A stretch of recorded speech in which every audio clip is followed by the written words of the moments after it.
السلام علیکم to my all dear friends. آج ہم آپ کو بتانے جا رہے ہیں 5 احادیث جو کہ بہت ہی پیاری اور اچھی ہیں.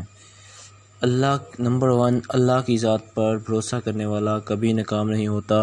ظاہری سی بات ہے بھائی، اللہ کی ذات پر بھروسہ کرنے والا کوئی کیسے ناکام ہو سکتا ہے، کیونکہ اللہ تعالیٰ واحد ایسی ذات ہے جس کا کوئی شریک نہیں، اور نہ ہی اس سے کوئی چیز چھپ سکتی ہے، نہ ہی اس سے کوئی چیز اوجھل ہو سکتی ہے، نہ اس سے کوئی چیز پوشیدہ ہے. نمبر 2 پہ ہے، کسی کا راز تلاش مت کرو. اگر کسی کا راز تمہیں پتہ چل جائے تو اس کا تماشا نہ بناؤ.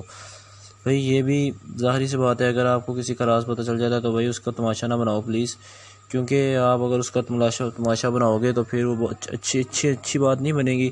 یہ ایک بہت غلط بات ہے کہ اگر کسی کو آپ کی بات کا پتہ چل جائے تو آپ اس کا تماشا بناؤ. اگر کل کو آپ کے کسی راز کا کسی کو پتہ چل جائے اور تو وہ آپ کا تماشا بنائے تو پھر آپ کو کیسا لگے. نمبر 3 پہ ہے جی، کوئی بھی مصیبت پڑنے پر موت کی تمنا نہ کرو. اچھا جی، موت کی تمنا بالکل بھی نہیں کرنی چاہیے، کیونکہ جو مصیبتیں ہیں وہ اللہ تعالیٰ ہی کی طرف سے ہوتی ہیں، اور اللہ تعالیٰ ہم لوگوں سے مطلب کہ انسانوں سے، اپنے پیارے بندوں سے وہ 70 ماؤں سے زیادہ پیار کرتا ہے. وہ کبھی بھی ہمارے ساتھ کچھ ایسا نہیں کر سکتا جو ہماری برداشت سے باہر ہو، اور ہمیں سے ہماری برداشت سے باہر ہو، اور ہمیں ہمارے لیے وہ اچھا نہ ہو. تو اس لیے پلیز کبھی بھی آپ کوئی بھی مصیبت آنے پر موت کی تمنا نہ کریں.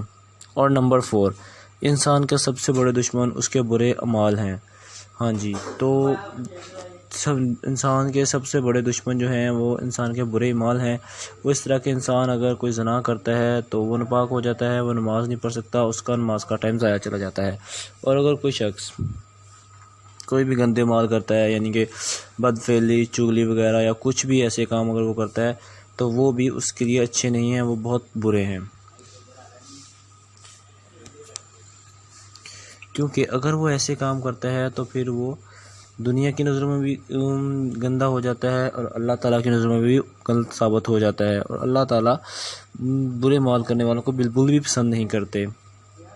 نمبر 5 پہ ہے، کسی کو خوش رکھنا نیکی ہے، کسی کو خوش رکھنا نیکی ہے. اگر کسی کو خوش رکھنا نیکی ہے، اس کا مطلب یہ ہے کہ بھئی آپ کے گھر والے جتنے بھی ہیں، یا جو بھی گھر محلے میں گلی میں، سب کو آپ نے خوش رکھنا ہے. یہ نہیں ہے کہ آپ نے کہنا جی مجھے یہ اچھا نہیں لگ رہا تو میں ایسا کیوں کروں، مجھے تو یہی اچھا لگ رہا ہے، میں نے یہی کرنا ہے، میں تو کچھ بھی نہیں کر سکتا. آپ کو یہ سوچنا چاہیے کہ آپ کے ماں باپ ہیں جنہوں نے آپ کو پالا ہے، تو آپ کو ان کی بات ماننی چاہیے، خدمت کرنی چاہیے. کچھ لوگ ہوتے ہیں آج کل کے لڑکے جو کہ ایسا نہیں کرتے، وہی کہتے ہیں کہ جی ہم کیوں مانیں، ہم خود بہت بڑے ہیں، بہت سمجھدار ہیں، نیو جنریشن ہے، ہم تو وہی کریں گے جو ہمیں اچھا لگ رہا ہے، اور جو سب سے اچھا ہے ہم وہی کریں گے.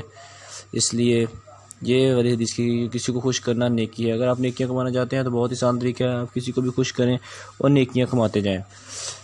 تو فرینڈز پلیز، اگر آپ کو ہماری ویڈیو اچھی لگی ہے تو میرے چینل کو سبسکرائب کریں، ویڈیو کو لائک کریں، اینڈ ایک کمنٹ ضرور کریے گا. Thanks for watching. اللہ حافظ. Good bye. اللہ حافظ.